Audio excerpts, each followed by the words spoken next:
Hi guys, this is Carter Castro, your sales professional and sales coach. Today I'm going to talk about sales cycle. Well, when we're talking about, we cannot talk about sales cycle without talking about the number one vocabulary that every salesperson know, and then we live by it.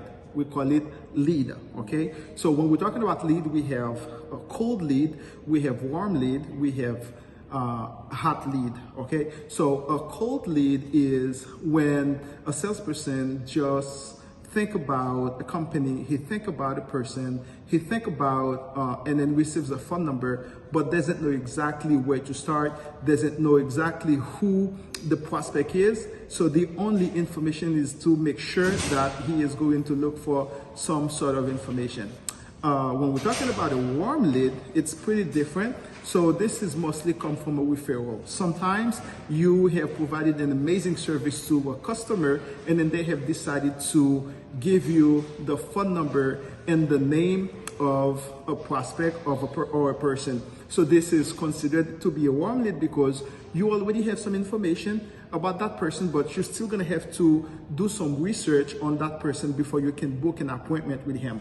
The third one, which is a hot lead, which is pretty much the sweetest thing that every salesperson can think about. This is when a prospect calls you directly and then requests for a service or request for a presentation. So above all of those, they're all interesting, but the hot lead is the most important one. Now, this is where the sales cycle starts. When you have a chance to get these leads and then you're going to work them. So the first thing you got to do, within a sales process, is to do some sort of account maintenance, or we can just call it research. Research means you, as the sales professional, give a call to speak to either the receptionist, sometimes they call them the gatekeeper, to kind of really get some information about, who's doing what, into the company. If you want to talk to the controller, you want to know what his name is, who is his assistant, if he's got an assistant, and what is the best way to contact him.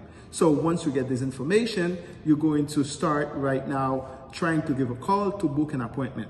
So now, as I said, so there are a few people that is part of a sales process. There is you as the professional, there's the gatekeeper, sometimes that can be considered as a receptionist. There's also the influencer. The influencer is the guy who is the resource guy. Decisions are made mostly when he gives his insight. Sometimes before any decisions are made, they will contact him, to ask for some sort of, advice. And this guy is the influencer. Sometimes you want to know exactly who pretty much works directly with the CFO or with the controller when he's making decision. So if you can have that information, this is really good information. You want to make sure that you have it. This is also part of your research. Now, once you can have pretty much everybody on board, you can have the receptionist, who's the gatekeeper sometimes, you have the influencer, who sometimes can be the IT guy, or it can just be the closest friend, to the controller, who pretty much to talk about the business on the daily basis. Those two people, you want to make sure that you nurture great relationship with them, because they will definitely allow you to meet with the controller, who sometimes is the decision maker. For example, if we're talking about a controller. Now, once you have a chance to speak with the controller, you book an appointment with that person. Right now, you don't have a lead anymore, you have an opportunity. The opportunity is when you take the time to do some more research. Now, the research you're going to do is about the decision maker. You're going to do some research about the company itself. You're going to take some time to, deeper dive into your product, your company, to make sure that you're ready for the presentation. Now, you're good to go for the presentation. Now, when you meet with the controller, like I always say, the best way, if you really want to provide best presentation, is to talk less and to definitely allow the person to speak more. And this will allow you to better understand the needs and uncover the opportunities that you are going to provide in terms of solutions. And once you have the chance to do this, if ever the controller decides to go with you and request for your service, accept to get your service. Right now you have a sale. But at the end of the day, there's one thing you have to understand.